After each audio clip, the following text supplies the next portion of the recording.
Senator Vance, meanwhile, attempted to confront Vice President Kamala Harris after the two landed on the same Wisconsin airport tarmac at the same time.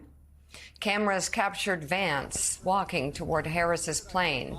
When asked afterwards what he was doing, he told reporters that he wanted to speak to Harris, adding that hopefully Air Force Two would be his soon.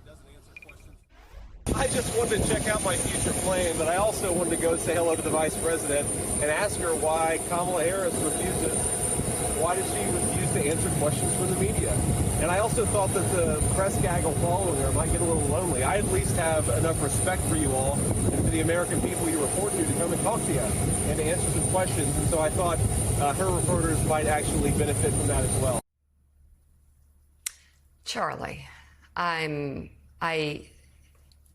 yeah, it just seems so rookie. I'm thinking, you know, I mean, I don't like the name calling thing. I think it's mean when Trump does that with people. He's always like little Marco or whatever. Yeah. But I got to tell you, JV Vance kind of fits right here.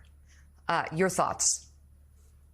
Who thought this was a good idea? I mean, really, to put the vice presidential candidate on this weird stalking routine, and that gimmick was, I mean, it was lame with hair on it. It was just embarrassing. It was cringe. Yeah, it was awkward.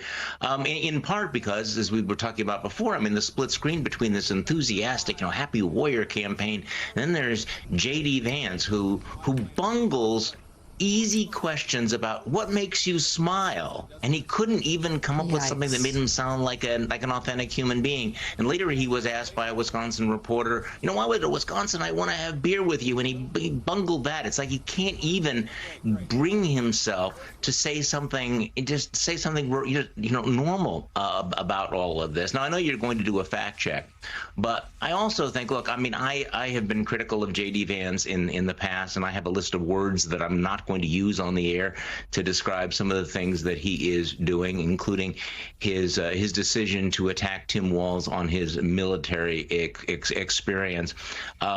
J.D. Vance has shown himself willing to do things that would be beneath the dignity of most politicians in America, on both the right and the left.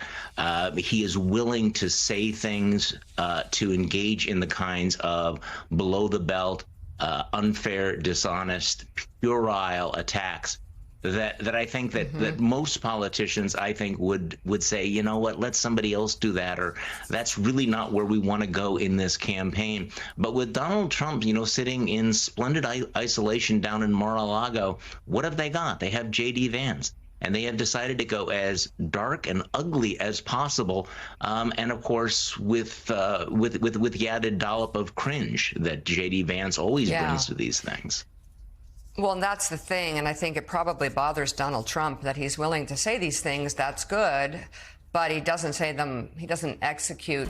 It comes out very cringy, very kind of awkward, unfortunately for him.